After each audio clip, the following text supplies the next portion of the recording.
जय श्री राम। नीलाम्बुजश्यामलकोमलांगं सीता समारोपित वामभागं पाणौ महासायक चारुचापं नमामि रामं रघुवंशनाथं। कुछ भी बोलने के पूर्व मैं एक बार जो अपना मंदिर बनाने का विजय मंत्र है वही बोलना चाहूंगा और आप सब भी दोहराएं। श्री राम जय राम, श्री राम जय राम। ऐसे आवाज अगर कम रहेगी तो कैसे काम चलेगा। अभी अयोध्या में चलकर सबको भव्य श्री राम मंदिर बनाना है। श्री राम जय राम, श्री राम जय राम, श्री राम जय राम।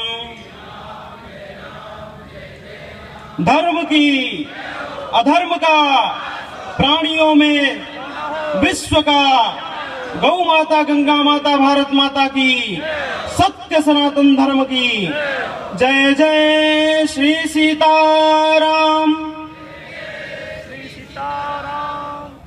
उपस्थित समग्र संत चरणों के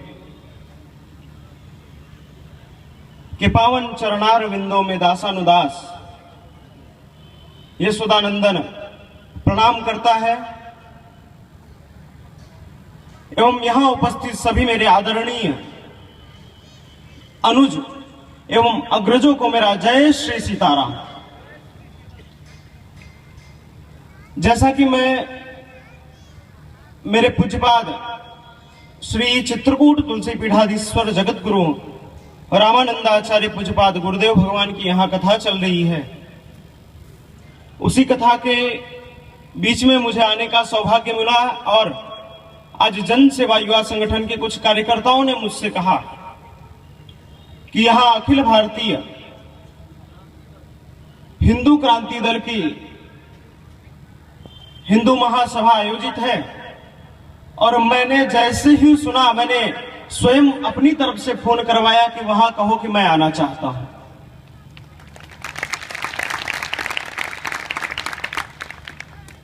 मित्रों, इस हिंदू के देह का एक एक कतरा, एक एक लहू जब तक है यह हिंदुत्व के लिए काम करेंगे। और कुछ लोग जो मेरी कथाओं को सुनते हैं वह भी जानते हैं कि मैं कितना हिंदुत्व पे बोलता हूं, क्योंकि मुझे पूर्व से ही पूज्यपाद जगत गुरु जी कट्टर हिंदुवादी संत हैं, उनका सानिध्य प्राप्त हुआ है।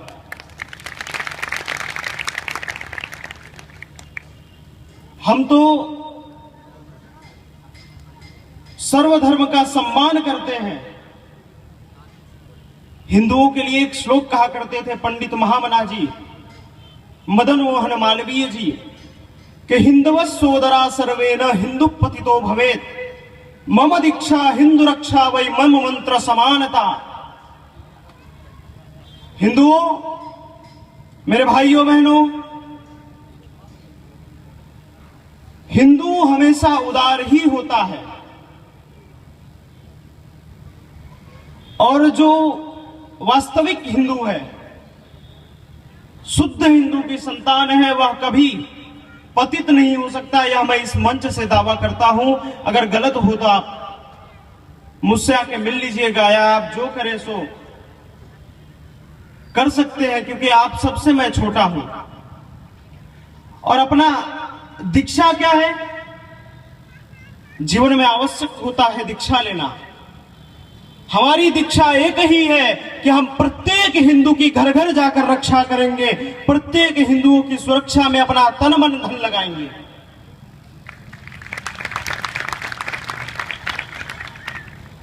और जो अंत में अंतिम चरण में कहते हैं महामना पंडित मदन मोहन मालवीय जी, वह आज के व्यवस्था अनुसार कहते हैं कि सर्वप्रथम हमें हिंदुओं में जो असमानता है, यह उच्च वर्ण है, यह नीच वर्ण है, जैसे श्री राम जी ने सबरी को और केवट को गले लगाया था, ऐसे हम सबको गले लगाकर आगे बढ़ना है मेरे मित्रों।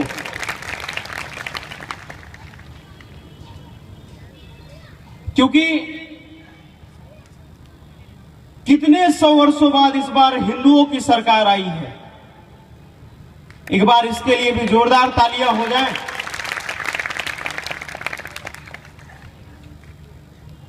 आजकल एक धर्म परिवर्तन करने का बड़ा अच्छा कार्यक्रम चल रहा है। उस कार्यक्रम कराने वाले समग्र हिंदू भाइयों बहनों को उनके हृदय में बसे श्री राघवेंद्र सरकार को मैं प्रणाम करता हूं और मैं स्वयं सम्मान करता हूं उनका। मित्रों, आजकल आप न्यूज में सुनिए, रोज कहते हैं कि इतने लोग क्रिश्चियन बनाए गए, इतने लोग मुस्लिम बनाए गए। उनके ऊपर कोई भी नेता टिप्पणी कमेंट नहीं करता है, लेकिन केवल हिंदू बनाए जाने पर विरोध करते हैं।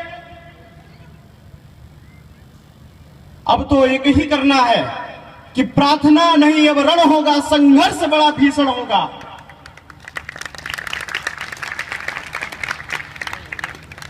बहुत हो चुका है शांति शांति का नारा, हमेशा हिंदुओं ने शांति दी है, लेकिन अब हमें क्रांति करनी है। प्रत्येक हिंदू के हृदय में क्रांति का बीज बोना है। और जब हम संत लोग कुछ कहते हैं तो क्या कहते हैं कि संतों का काम है माला जपना, कहते हैं ना। आप लोग क्यों हिंदुत्व में पढ़ते हैं, हिंदूवाद में पढ़ते हैं?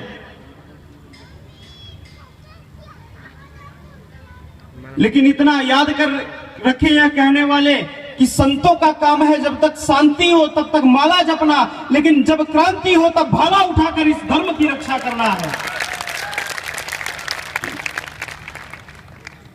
अरे हम संत लोग नहीं रक्षा करेंगे तो रक्षा कौन करेगा?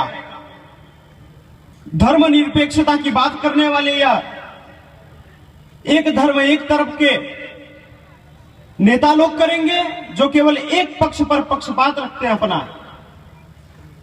लेकिन इस बार हिंदुओं ने एकजुटता दिखाई है और अपनी स्वयं की सरकार भगवा झंडा पूरे भारत में आपने फहरा कर दिखाया है। हिंदुओं ऐसे ही एकता रही तो निश्चित एक दिन भारत हिंदू राष्ट्र बन के रहेगा। हिंदू का अर्थ क्या होता है, हमें अर्थ भी तो जानना पड़ेगा। हिंदू का अर्थ होता है जो पहले ही अलग करते हैं, ही अर्थात जो हिमालय की तरह अडिग हो, और जो इंदु अर्थात चंद्रमा की तरह शीतल हो, उसे हम हिंदू कहते हैं। हमें अपने संकल्प को हिमालय की तरह अडिग होकर अपनाना है। अरे आप एकता में रहोगे तो है किसी की औकात आपको धर्म परिवर्तन कराने की? हम सबको एक होकर चलना है। आपको बताएं, और अत्यंत मेरा सौभाग्य था, और आप सबने देखा हो कि जब अभी कुछ एकाध वर्ष पूर्व जब 84 कोसी परिक्रमा की बात चली थी, तब प्रायशः हिंदू संत ही उसमें विरोध कर रहे थे। बड़े खेद की बात है। लेकिन पूज्यपाद जगत गुरु जी ने माननीय पूज्य श्वेत वस्त्र में जो संत हैं ऐसे अशोक सिंघल जी को कहा कि हम निश्चित आएंगे आपके इस कार्यक्रम में। और मैं, पूज्यपाद गुरुदेव और अशोक सिंघल जी एक साथ एक ही फ्लाइट में लखनऊ आए थे, और लखनऊ का माहौल आप सबने देखा था कि वहां हम लोग की गिरफ्तारी कर दी गई थी। अरे अपने धर्म की पूजा करना, अपने धर्म में परिक्रमा करना, यह काम गलत कर रहे हैं? हमारे उत्तर प्रदेश में तो आजकल बड़ी विडंबना है। बिना पूछे आप सरकार से कुछ नहीं कर सकते हैं। लेकिन आप चिंता मत करिए, 2017 में भगवा झंडा वहां भी फहरेगा। वाह वाह वाह वाह।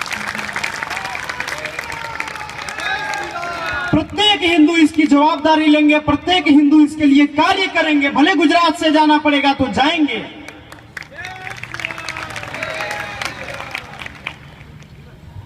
और एक चीज और कहना चाहूंगा कि मेरे भारत में रहने के लिए सबको छूट है।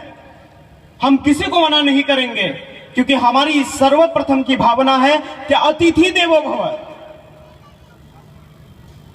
अगर भारत में रहना है तो रहीम और रसखान की तरह रहना पड़ेगा। रामकृष्ण का गुण गा के तुम भारत में रहोगे। हमारे ऊपर आप दबाव बनाकर नहीं रह सकते हो। रसखान की तरह अगर बांके बिहारी के गुण गाओगे तो हम आपकी पूजा करेंगे, आपके चरणों में प्रणाम करेंगे। लेकिन अगर बाबर की तरह जबरदस्ती आकर मस्जिद बनाओगे तो आपने देख लिया था 16 दिसंबर को जो उन्हें प्रसाद मिला था, चकनाचूर कर दिया पूरा ढाका कुछ ही घंटों के अंदर। और मैं तो मित्रों ये मानता हूं कि वह जितने कार्यकर्ता थे वह कार्यकर्ता नहीं थे, अपितु भगवान स्वयं आके तोड़े हैं। किसी व्यक्ति की क्या साहस है तोड़ने की? कोई कब तक सहेगा भाई? जबरदस्ती आप अत्याचार करेंगे तो हम नहीं सहेंगे, जरूर प्रसाद देंगे। यह है कि अभी दे या सहते सहते बाद में बड़ा तगड़ा वाला दे देंगे।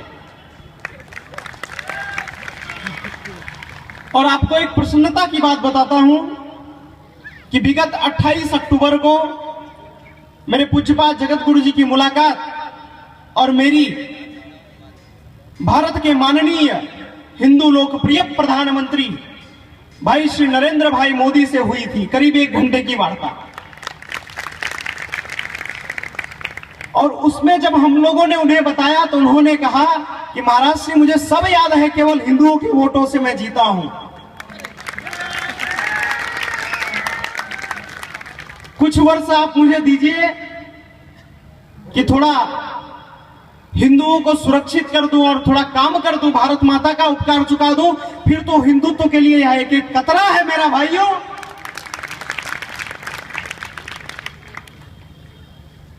अब तो बहुत हो चुका अत्याचार, अब की बार हिंदू सरकार। और चूंकि मुझे पूज्यपाद जगत गुरु जी के पास पुनः जाना है, उनकी कथा के विश्राम का समय हो रहा है, तो एक बार जोरदार बोलिए, राम लला हम आएंगे, राम लला हम आएंगे। और धर्म की अधर्म का, प्राणियों में विश्व का, गौ माता गंगा माता भारत माता की, सत्य सनातन धर्म की, हिंदू राष्ट्र की जय जय श्री सीताराम। बहुत बहुत धन्यवाद इस आयोजन के लिए। आप सबके लिए एक बार जोरदार तालियां।